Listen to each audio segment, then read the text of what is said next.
Eric Morecambe knew that the millions of viewers who tuned in every Saturday night expected to have a good chuckle. And he rarely left them disappointed.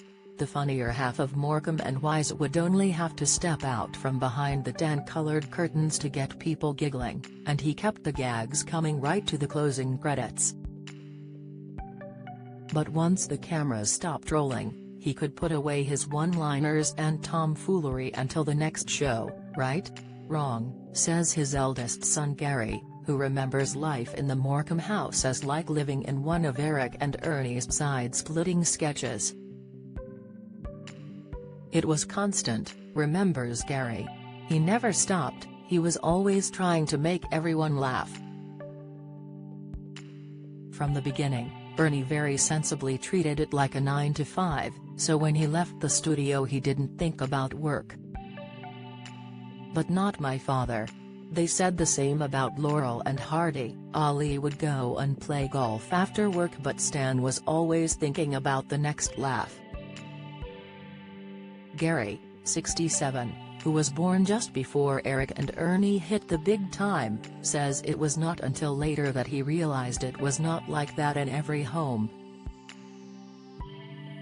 He says, "When I got to about 12 or 13 my mates would come round and fall about laughing and say, 'I wish my dad was like your dad.'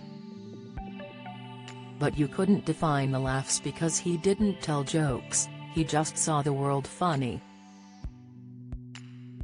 Looking back, though, Gary, whose biography about his dad is out this week, thinks there was a less healthy reason why his dad thought he had to keep being funny.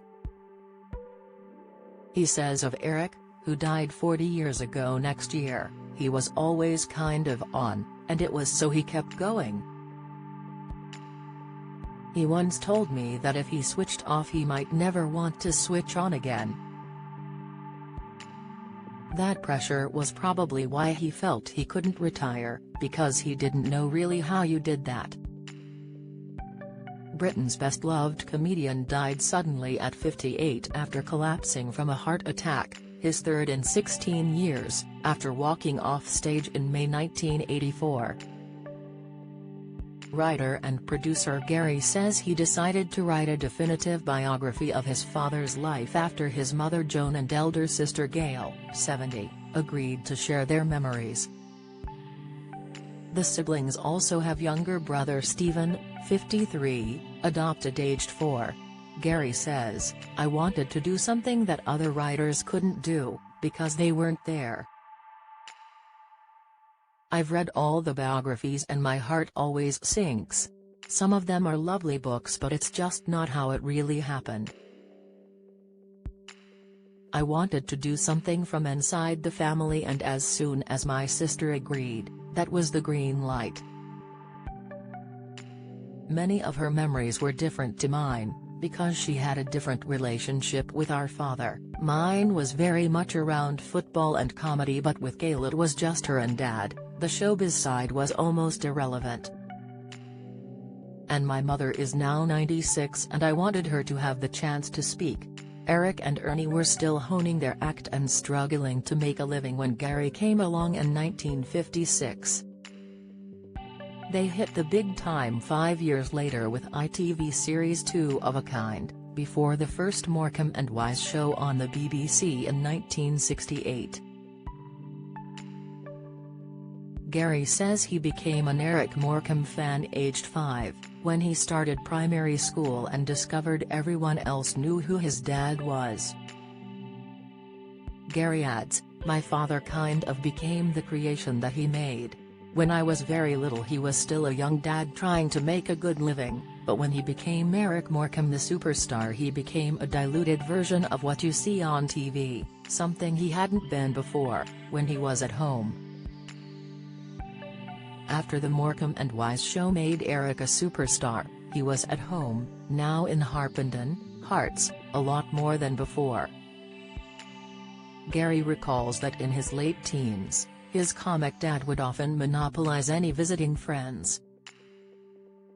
One girlfriend even tried to flirt with Eric, who the next day told Gary to be more careful who he brought home. Eric, a chain smoker and heavy drinker, suffered his first heart attack when Gary was 12. He was at boarding school at the time. He recalls, "The teachers told me, and didn't let me see any newspaper. The era was still very stiff upper lip. I spoke to my mum and she kept telling me he was okay, but he obviously wasn't. But he was soon back to normal and back to joking around. As part of him getting well, he invited me to see a local team, so we looked at the local sides, Luton and Watford, and it happened to be Luton who were playing at home, and the rest is history." Eric became Luton's most famous fan. He joined their board of directors, and often featured his club on the show. Age 21, Gary started working for Eric's agent, but would only be able to enjoy 7 more years with his father. After the fatal heart attack in 1984, Gary remembers how the family's shock eventually ebbed into grief, and then years of feeling sad and empty. Gary says of his own 4 kids, the first of whom was born in 1988, "They are all terribly proud of their granddad and their biggest regret is they never met him. My 3rd son, Arthur, got my father's funny bone. He is naturally amusing but not interested in becoming a comedian." And if Eric were alive today, Gary says, he would have embraced new technologies and social media. He would be out there making comments, and if anyone was rude he'd be giving as good as he got. Follow Mirror Celebs on Snapchat, Instagram, Twitter, Facebook, YouTube and Threads.